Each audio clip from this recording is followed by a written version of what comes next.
নমস্কাৰ স্বাগতম জনাইছো আপুনি চাই আছে সিটি 18 আৰু এই মুহূৰ্তৰ গুৰুত্বপূৰ্ণ খবৰ 2021 নিৰ্বাচনৰ পূৰ্বে অসম্ভৱ সমষ্টিৰ পুনৰ্গঠন প্ৰক্ৰিয়া মন্ত্ৰী ডক্টৰ হিমন্ত বিশ্ব শৰ্মাৰ এক গুৰুত্বপূৰ্ণ মন্তব্য অসম চুক্তিৰ 6 নম্বৰ দফা ৰূপায়ণৰ পাছতহে হ'ব সমষ্টিৰ পুনৰ্গঠন আৰু সেইবাবে আগতীয়াকৈ সমষ্টি পুনৰ্গঠনৰ প্ৰক্ৰিয়া আৰম্ভ হোৱা বুলিও মন্তব্য কৰিছে মন্ত্ৰীগৰাকীয়ে মন্ত্ৰীৰ তাৎপৰ্যপূৰ্ণ মন্তব্য সমষ্টিৰ পুনৰ্গঠনৰ পূৰ্বে কৰিব লাগিব সংবিধানৰ সংশোধন উল্লেখযোগ্য যে সমষ্টিৰ পুনৰ্গঠনক কেন্দ্ৰ কৰি চিন্তিত হৈ পৰিছে একাংশ ৰাজনৈতিক ৰথী মহাৰথী সমষ্টিৰ পুনৰ্গঠনে আগন্তুক নিৰ্বাচনী ফলাফল উলটপালট কৰি দিয়াৰ আশংকা ব্যক্ত কৰি ইয়াৰ বিৰোধিতা কৰিছিল কেইবাটাও ৰাজনৈতিক দলে অৱশ্যে হিমন্তৰ আজিৰ মন্তব্যৰ পাছত বহু ক্ষেত্ৰত নিৰুদ্বিগ্ন হল এইসকল জনপ্ৰতিনিধি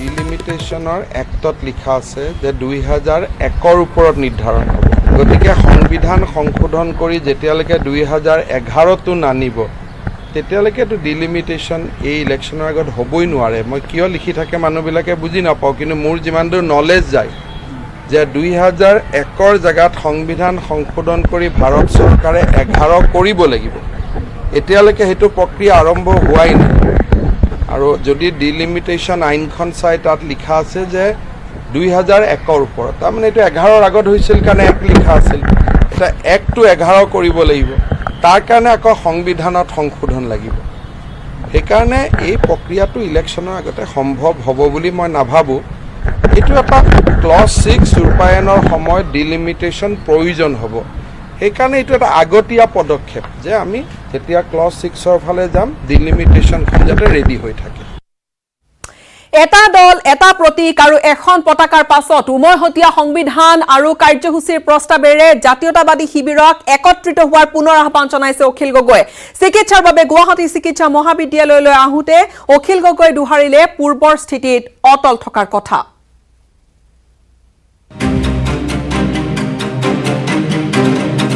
জাতীয়তাবাদী শিবিৰক অখিল গগৈৰ পুনৰ আহ্বান অজুহাত বাদ দি একেলগ হোক সকলো অন্যথা এইবাৰ বিপদ অনিবাৰ্য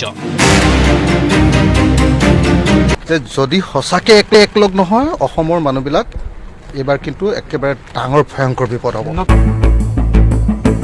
এটা দল এটা প্ৰতীক আৰু এখন পতাকাৰ পাছত এইবাৰ অখিলে দিলে উমৈহতীয়া সংবিধান আৰু কৰ্মসূচীৰ প্ৰস্তাৱ অজুহাতবিলাক সকলোৱে বাদ দি সঁচা এটা আঞ্চলিক ৰাজনৈতিক দল হ'ব লাগে সেইকাৰণে মই বাৰম্বাৰ কৈছো যে সকলো ঐক্যবদ্ধ হ'ব লাগে এটা ৰাজনৈতিক দল হ'লেতো এখন সংবিধান আৰু এখন কৰ্মসূচী থাকিব তাতে মতাদৰ্শটোৰ কথা লিখা থাকিব আৰু তাতে কৰ্মসূচীখনতে গোটেই কৰ্মপন্থাটো লিখা থাকিব গতিকে সকলোকে আছু AJYCP KMSA সকলো জনগোষ্ঠীয় সংগঠন সকলো আঞ্চলিক দল সকলো একলগ হ'ব লাগিব অখিলৰ স্পষ্ট কথা কেৱল জাতীয়তাবাদেহে প্ৰতিহত কৰিব পাৰিব বিজেপিৰ সাম্প্ৰদায়িক ফেচিবাদক এটা কথা মনত ৰাখিব সাম্প্ৰদায়িক ফেচিবাদক কেৱল জাতীয়তাবাদেহে এতিয়া মানে প্ৰতিহত কৰিব পাৰিব আসু AJYCP কৃষক মুক্তি সংগ্ৰাম সমিতিকে ধৰি সকলো জনগোষ্ঠীয় সংগঠন আৰু আঞ্চলিক দলক একগোট হোৱাৰ আহ্বান জনায়ো থমকি ৰবলৈ বাধ্য হৈছে অখিল গগৈ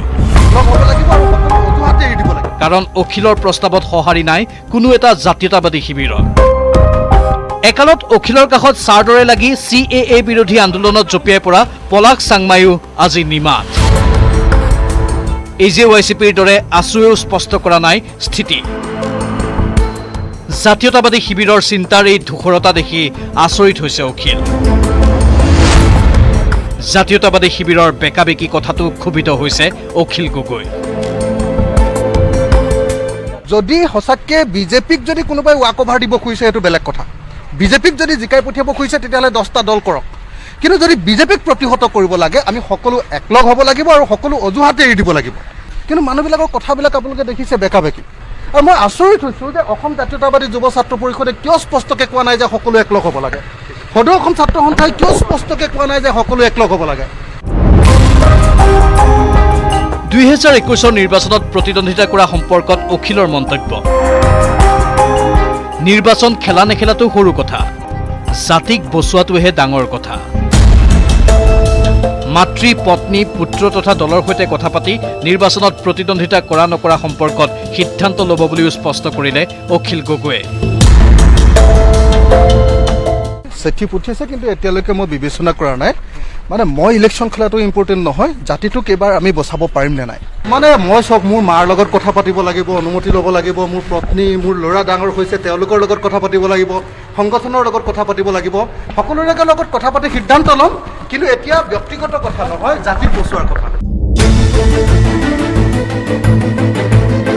এতিয়া অসুখত ভুগি আছে অখিল গগৈ। পেটৰ বিষত কোঙা হোৱা কাৰাৰুদ্ধ অখিলক বৃহস্পতিবাৰে চিকিৎসাৰ বাবে আৰক্ষীয়ে লৈ আনিলে GMCHলৈ। GMCH চৌহদতে সকলো জাতীয়তাবাদী শিবিৰক পুনৰ একেলগ হোৱাৰ আহ্বান জনালে অখিল গগৈয়ে। কেমেৰা পাৰ্চন হিতেশৰ সৈতে গুঞ্জন কলিতাৰ report, news 18 Assam north east. আগন্তুক 3 মাহলৈ অসমত ভয়ংকৰ হ'ব কৰোনাৰ সংক্ৰমণ। অনাগত 3টা মাহৰ বাবে সাজু হোৱাৰ প্ৰয়োজন হৈছে। ছেপ্টেম্বৰ মাহত প্ৰায় ৭৫,০০০ লোক কোভিড-19ত আক্ৰান্ত হ'ব। অক্টোবৰ আৰু নৱেম্বৰত ইয়াতকৈও অধিক লোক হয়তো আক্ৰান্ত হ'ব পাৰে। GMCHৰ প্ৰেক্ষাগৃহত প্লাজমা প্ৰদান কাৰ্যসূচীত অংশগ্ৰহণ কৰি মন্তব্য কৰিছে হিমন্ত বিশ্ব শৰ্মাই। ডিচেম্বৰৰ আগতে কোভিডৰ প্ৰতিষেধক উদ্ভাৱন আশা কৰিব নোৱাৰি বুলিও লগতে আন এক তাৎপৰ্যপূৰ্ণ মন্তব্য কৰিছে ৰাজ্যৰ স্বাস্থ্যমন্ত্ৰীগৰাকীয়ে। কনিষ্ঠ চিকিৎসকৰ উদ্যোগত আয়োজিত সপ্তাহজোৰা এই প্লাজমা কাৰ্যসূচীৰ নাম দিয়া হৈছে লোহিতাঞ্জলি। বিগত ছমাহে যি চিকিৎসা কৰিছে, বিগত ছমাহে কৰা চিকিৎসক নাৰ্ছৰ লগতে স্বাস্থ্য বিভাগৰ কৰ্মচাৰীৰ ত্যাগক শলাগিলে মন্ত্ৰীগৰাকীয়ে। আৰু এই অনুষ্ঠানতে অসম ৰাইফলছৰ 13 জনকৈ আৰু কনিষ্ঠ চিকিৎসকসহ 35 জনৰো অধিক লোকে প্লাজমা দান কৰে। প্ৰত্যেক দিনাই ২৫০০ পেচেণ্ট চলি আছে। যদি মই ভাবোঁ নাবাঢ়ে, ২৫০০তেই যদি থাকিব, তেতিয়াও প্ৰতি মাহত ৭৫,০০০। আৰু যদি ধৰি লওঁ যে প্ৰত্যেক মাহত ২০০ বাঢ়িব, তেতিয়াহ'লে অক্টোবৰত ২৮০০ হ'ব, নৱেম্বৰত ৩০০০ হ'ব। যদি নাবাঢ়ে, মানে কম বাঢ়িব বুলি ধৰি লওঁ, কিন্তু যদি একেবাৰে নাবাঢ়ে বুলিও ধৰি লওঁ, তেতিয়াহ'লে অসমত 30 দিনত ডাবল হয়, ১,৩০,০০০। আজিৰ পৰা 30 দিন পিছত ডাবল হৈ যাব, তাৰমানে 2,৬৪,০০০। নেক্সট 30 দিনত 2,৬৪,০০০ ইনটু 2,৬৪,০০০, তাৰমানে 5,২০,০০০। এনেকৈ 30 দিনৰ মূৰত সংখ্যাটো ডাবলিং হয়। এতিয়া আমি চেষ্টা কৰিব লাগে যে ডাবলিং ৰেটটো এসময়ত 7 দিন আছিল, এতিয়া গৈ 30 দিন হ'ল, 45 দিন হওক, আমি কিমান পিছুৱাব পাৰোঁ। পূজাটোতো কিবা নহয় কিবা প্ৰকাৰে পূজাটো হ'ব। যদি মানুহে স্বেচ্ছাই কিবা এটা মানি চলে, তেতিয়াহ'লে কম হ'ব। কিন্তু মানুহে যদি মানি নচলে, বোলে নহয় আমি একদম পূজাই পালন কৰিম বা পূজাই আমি কৰিম, তেতিয়াহ'লেতো দিগদাৰ হ'ব। ইফালে প্লাজমা থেৰাপিৰে ভাৰতে লাভ কৰা নাই সফলতা। শেহতীয়াকৈ Indian council of medical research চমুকৈ ICMR-এ প্ৰকাশ কৰা তথ্য মতে পোহৰলৈ আহিছে এই খবৰ। ICMR-ৰ নিৰ্দেশত ভাৰতৰ 39খন হাস্পতালৰ ৰোগীক প্ৰদান কৰা হৈছে প্লাজমা। কৰোনাৰ সাধাৰণ লক্ষণ থকা 466 গৰাকী ৰোগীক প্ৰদান কৰা হৈছে প্লাজমা থেৰাপি। কিন্তু এই ক্ষেত্ৰত এতিয়ালৈ অহা নাই কোনো যোগাত্মক খবৰ। শীঘ্ৰে এই বিষয়ে নিশ্চিত ফলাফল প্ৰকাশ কৰিব বুলি জানিবলৈ দিছে ICMR সঞ্চালক প্ৰধান বলৰাম ভাৰ্গৱে।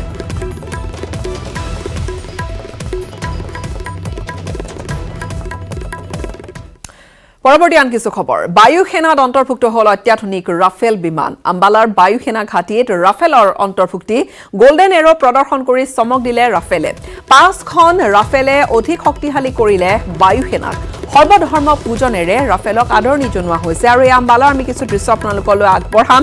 ৰাফেলক আদৰণি আনুষ্ঠানিকভাৱে জনোৱা হৈছে, অন্তৰ্ভুক্ত কৰা হৈছে। আনুষ্ঠানিকভাৱে অন্তৰ্ভুক্ত কৰিলে প্ৰতিৰক্ষা মন্ত্ৰী ৰাজনাথ সিঙে। উপস্থিত আছিলে অনুষ্ঠানত chief of defence staff Bipin Rawat আৰু বায়ু সেনা প্ৰধান ৰাকেশ কুমাৰ সিং ভাদুৰিয়া।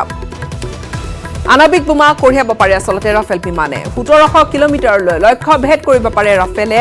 লেহ লাডাখৰ দৰে দুৰ্গম যুদ্ধক্ষেত্ৰৰ বাবে অতি উপযোগী আচলতে ৰাফেল বিমানখন। আৰু ৰাফেলে ভাৰতৰ সীমান্ত সুৰক্ষিত কৰিব বুলি মন্তব্য কৰিছে ৰাজনাথ সিঙে। ৰাফেলে বায়ু সেনাৰ বৈপ্লৱিক পৰিৱৰ্তন সাধন কৰিব।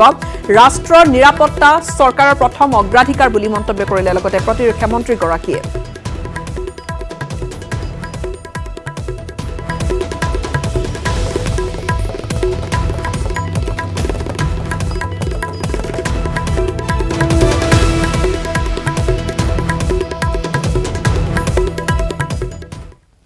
বাগজানৰ বিজিআৰৰ অভিশপ্ত 5 নম্বৰ তৈলখাদত আন এক অঘটন ঘটি গ'ল। বিদ্যুৎস্পৃষ্ট হৈ মৃত্যুক আঁকোৱালি ল'লে অইলত কৰ্মৰত এগৰাকী অভিযন্তাই। আনফালে তিনিচুকীয়া উপায়ুক্ত কাৰ্যালয়ৰ সন্মুখত 17টা দিন ধৰি অব্যাহত আছে বাগজানবাসীৰ প্ৰতিবাদ।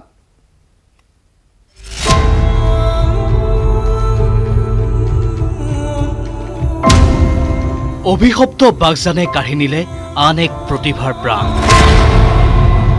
জেনেৰেটৰ মেৰামতি কৰোঁতে বিদ্যুৎস্পৃষ্ট হৈ অভিযন্তাৰ মৃত্যু। অৰ্ণৱ কিশোৰ বৰদলৈৰ মৃত্যুৰ তদন্তৰ দাবী সতীৰ্থৰ। হতাশ অইলৰ বিষয়া কৰ্মচাৰী। ক্ষোভিত বাগজানবাসী। বিজিআৰৰ 5 নম্বৰ অভিশপ্ত তৈলখাদত আন এক ভয়ংকৰ অঘটন। জেনেৰেটৰ মেৰামতি কৰি থাকোঁতেই বিদ্যুৎস্পৃষ্ট হৈ প্ৰতিভাৱান অভিযন্তা অৰ্ণৱ কিশোৰ বৰদলৈৰ মৃত্যু। যোৰহাট ইঞ্জিনিয়াৰিং কলেজৰ ইলেক্ট্ৰিকেল শাখাৰ টপাৰ অৰ্ণৱৰ মৃত্যুত ভাগি পৰিছে সতীৰ্থ অভিযন্তা। যথেষ্ট প্ৰতিভাপন্ন এজন ব্যক্তি আছিল, ব্ৰাঞ্চ টপাৰ আছিল, এটা সাংঘাতিক মানৱ সম্পদ অইল ইণ্ডিয়াই হেৰুৱালোঁ। আচৰিত এটা ঘটনা। ইয়াৰ স্বাভাৱিকভাৱে তদন্ত হ'ব যে প্ৰকৃততে কি হ'ল, কেনেকৈ এই দুৰ্ঘটনা ঘটিব পাৰিলে। কিন্তু এই মুহূৰ্তত এটা শোকৰ ছাঁ পৰিছে গোটেই দুলীয়াজান। অইল ইণ্ডিয়াৰ ভিতৰে বাহিৰে আমি যথেষ্ট কষ্ট পাইছোঁ। আনফালে 107 দিন ধৰি জ্বলিয়ে আছে বাগজানৰ জুই। সমান্তৰালভাৱে তিনিচুকীয়া উপায়ুক্তৰ কাৰ্যালয়ৰ সন্মুখত 17 দিন ধৰি চলি আছে অবিৰত প্ৰতিবাদ। খাবলৈ নাই ভাত, চকুত নাই টোপনি। নাই যি নাই, দিনে নিশাই প্ৰতিবাদ কৰি থকা মহিলা আৰু পুৰুষে ব্যৱহাৰ কৰিব পৰাকৈ নাই এটাও শৌচাগাৰ। নিজৰ ঘৰ বাৰী সৰ্বস্বান্ত হেৰুৱাই আজি বাগজানবাসীয়ে সৰ্বস্ব হেৰুৱাই আজি অইল ইণ্ডিয়া লিমিটেডৰ ভুলৰ বাবে আজি উপায়ুক্ত কাৰ্যালয়ৰ সন্মুখত এনেদৰে আশ্ৰয় শিবিৰ পাতি থাকিবলগীয়া হৈছে। আজি মহিলাসকল আছে, বয়োবৃদ্ধ লোকসকল আজি ইয়াত আছে। তেওঁলোকৰ কোনো ধৰণৰ শৌচালয় বা শৌচাগাৰ বা তেওঁলোকৰ প্ৰস্ৰাৱগাৰৰ ব্যৱস্থা নাই। তেওঁলোকৰ খোৱা বোৱাৰ ব্যৱস্থাৰ ক্ষেত্ৰত কোনো ধৰণৰ আজি ব্যৱস্থা গ্ৰহণ কৰা নাই। কিন্তু প্ৰতিবাদথলীত থাকিয়েই শান্তি পাইছে বাগজানবাসীয়ে। কাৰণ এৰি থৈ অহা ঘৰখনত নাই আশ্ৰয় লোৱাৰ পৰিৱেশ। দুৰ্গন্ধই চানি ধৰিছে বাগজানৰ চৌদিশ।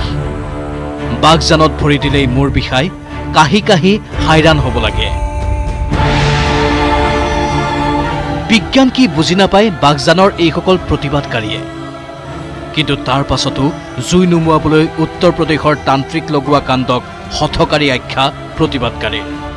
অইল ইণ্ডিয়া লিমিটেডে তেওঁলোকে উত্তৰ প্ৰদেশৰ পৰা এজন তান্ত্ৰিক মাতি আজি বাগজান বিজিআৰ লোকেশ্যনৰ আজি সেই জুইকুৰা নুমুৱাৰ ক্ষেত্ৰত তেওঁলোকে পদক্ষেপ গ্ৰহণ কৰিব লৈছে বুলি আমি গম পাইছোঁ বিভিন্ন সংবাদ মাধ্যমৰ বাতৰি মাধ্যমেৰে। আৰু সেই তান্ত্ৰিকজন আমি নিজৰ চকুৰে আমি প্ৰত্যক্ষ কৰিছোঁ যে বাগজান বিজিআৰ 5 নং লোকেশ্যনৰ সন্ধিয়াৰ সময়ত তেওঁ মানে আহিছে। জুই নুমুৱাবলৈ বিলাসী গাড়ীত তান্ত্ৰিকক ঘূৰাই ফুৰোৱা অইল কৰ্তৃপক্ষৰ বিৰুদ্ধে বহু অভিযোগ প্ৰতিবাদকাৰী। বিলাসী গাড়ীত তেওঁক মানে বাগজান বিজিআৰ 5 নং লোকেশ্যনলৈ আনিছে। তেওঁৰ জিভাত মণিগুটি আছে। তেওঁলোকৰ ৰাজ আতিথ্যত অইল ইণ্ডিয়াৰ গেষ্ট হাউচত ৰাখিছে।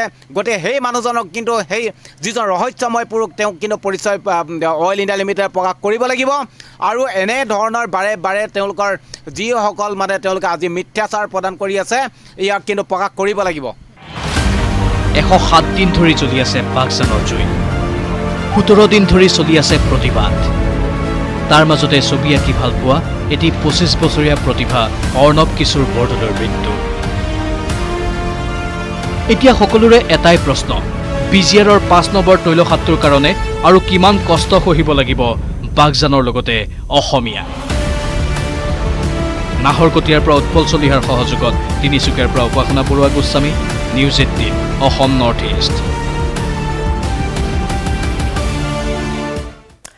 খবৰ ধাৰা আমি অব্যাহত ৰাখিম। সময়ত চমু বাণিজ্যিক বিৰতিৰ।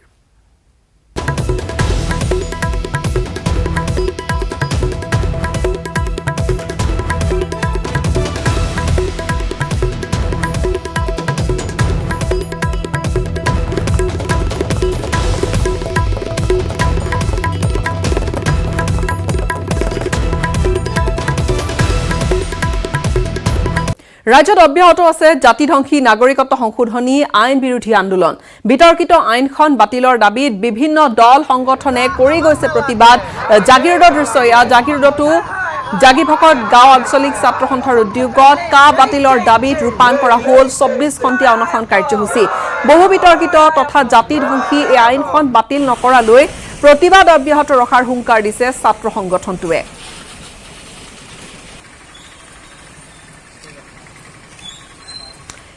হাজোত ধোৱাচাঙত উঠিল সামাজিক দূৰত্ব। হাজো খণ্ড উন্নয়ন বিষয়াৰ কাৰ্যালয়ত শ শ লোকৰ লানি নিচিগা ভিৰ। আধাৰ কাৰ্ড বনোৱা কেন্দ্ৰ কৰি খণ্ড উন্নয়ন বিষয়াৰ কাৰ্যালয়ত এক অভাৱনীয় পৰিস্থিতি, দীঘলীয়া শাৰী। বৃহস্পতিবাৰে পুৱা 3 বজাৰ পৰা আধাৰ কাৰ্ডৰ বনোৱাৰ নামত এনেকৈ দীঘলীয়া শাৰী পাতিলে সহস্ৰাধিক লোকে। কিন্তু এই লোকসকলে মানি চলা নাই অকণমানো সামাজিক দূৰত্ব, ব্যৱহাৰ কৰা নাই মাস্ক।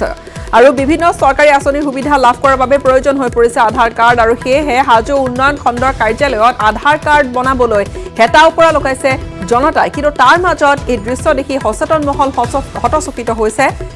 এফালে নাই তাত কোনো সামাজিক ব্যৱধান, সামাজিক দূৰত্ব, এজন আনজন গাতে লাগি থিয় হৈ আছে আৰু আনফালে বহুজনে তাত মাস্কো পৰিধান কৰা নাই।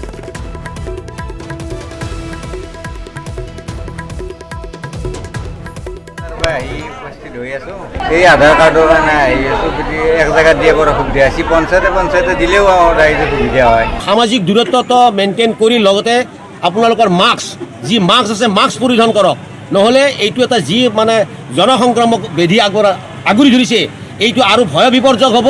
মানে চৰকাৰে ঘৰ আহা বুলি কৈছে, সেইকাৰণে লাগে বুলি কৈছে। আহি ফিৰিও যাই আছোঁ, আজিও আহিছোঁ ৰাতিপুৱাতে। ইমান মানুহ মানে কেতিয়া পাম ঠিক নাই আৰু। আধাৰ কাৰ্ডৰ কাৰণে আহিছোঁ, ৰাতিপুৱাতে খাৰা হৈ ৰখি আছোঁ। মানে ঘৰৰ লিষ্টত নাম আহিছে নেকি? ঘৰৰ লিষ্টত নাম আহিছে। বাইদেউ আপোনাৰ ঘৰৰ লিষ্টত নাম আহিছে। আধাৰ কাৰ্ড বনাব আহিছোঁ। ঘৰৰ লিষ্টত নাম আহিছে, আধাৰ কাৰ্ডৰ কাৰণে ৰখি আছোঁ ইয়াতে আহি ৰাতিপুৱাৰ পৰাই। শান্ত হোৱা নাই অদৃশ্য শত্ৰু কৰোনা। লকডাউন প্ৰত্যাহাৰৰ পাছত বৃদ্ধি পাইছে কৰোনাৰ ত্ৰাস। অসমত একেদিনাই মৃত্যু ঘটিছে সৰ্বাধিক 18 জনকৈ লোকৰ। ইফালে কৰোনাত আক্ৰান্তৰ ক্ষেত্ৰত আমেৰিকাৰ পিছে পিছে এতিয়া ভাৰত।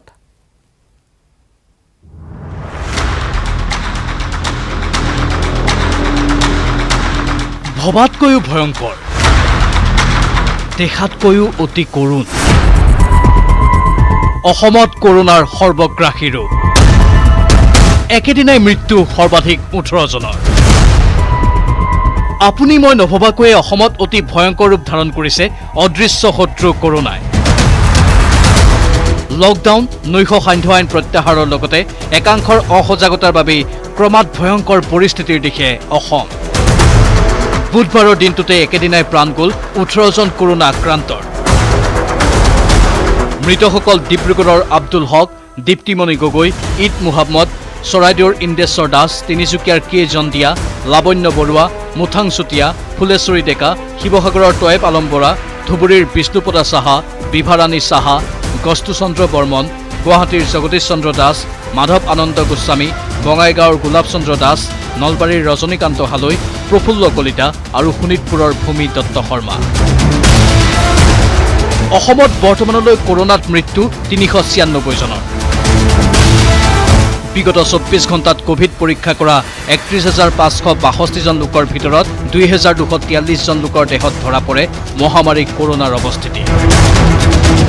আক্ৰান্তসকলৰ 641 জন লোকেই গুৱাহাটী মহানগৰীৰ। অসমত বৰ্তমানলৈ মুঠ কৰোনা আক্ৰান্ত 1,33,066 জনলৈ বৃদ্ধি পাইছে।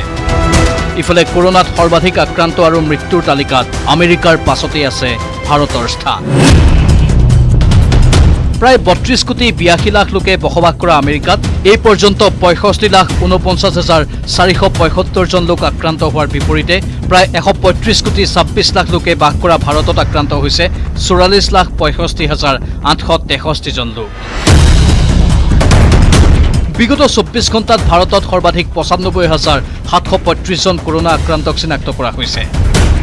বিগত 24 ঘণ্টাত ভাৰতত মৃত্যু 1,172 জন কৰোনা ৰোগীৰ। বৰ্তমানলৈ ভাৰতত কৰোনাই প্ৰাণ ল'লে 75,062 জনৰ। বিপৰীতে আমেৰিকাত এই পৰ্যন্ত মৃত্যু হৈছে 1,95,239 জন আক্ৰান্ত। ক্ৰমাগতভাৱে বিগত 9 দিন ধৰি মৃত্যু হোৱা লোকৰ সংখ্যা 1000ৰ ওপৰত আছে ভাৰতত। এই পৰিস্থিতি অব্যাহত থাকিলে এদিন আমেৰিকাকো পিছ পেলাব ভাৰতে।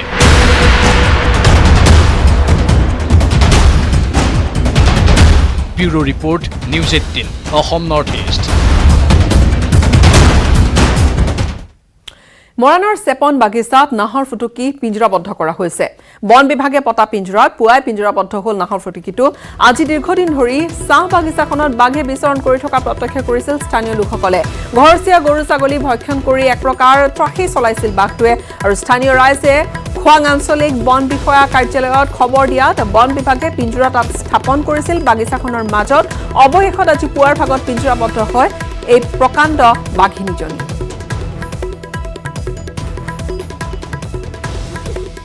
বাঘ ওলোৱা হততে প্ৰায় চেপন বাগানত ওলাই থাকে। আগতে কেছ পাতো যদিও তেনেকুৱা ধৰণৰ বাঘ আমাৰ কেপচাৰ হোৱা নাছিলে, কিন্তু আজি ৰাতিপুৱা 10 দিনমান আগতে আমি কেছটো তাত পাতিছিলোঁ আৰু সেইমতে সি বাঘিনীজনী আজি মানে বাঘিনী হয়।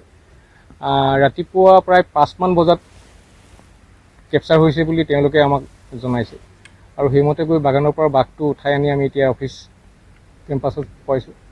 ডাক্তৰ আহিব, ডাক্তৰে এক্সামিন কৰাৰ পিছত তাৰ হেল্থটো চেকআপ কৰাৰ পিছত আমি বাঘজনী ৰিলিজ কৰাৰ ব্যৱস্থা কৰিম।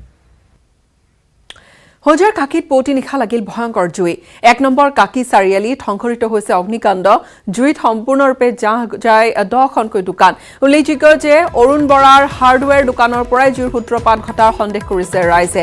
ইপিনে অৰুণ বৰাৰ দোকানত মজুত থকা কেইবাটিও গেছ চিলিণ্ডাৰ বিস্ফোৰণ হোৱাত ভয়ংকৰ পৰিস্থিতিৰ সৃষ্টি হয়। সমান্তৰালভাৱে ব্যৱসায়ীজনে দোকানত অবৈধভাৱে পেট্ৰল ডিজেল মজুত ৰখাৰো অভিযোগ কৰে স্থানীয় লোকসকলে। 3খনকৈ অগ্নি নিৰ্বাপক বাহিনীয়ে গাড়ীৰ আহি তাত জুই নিৰ্বাপন কৰে।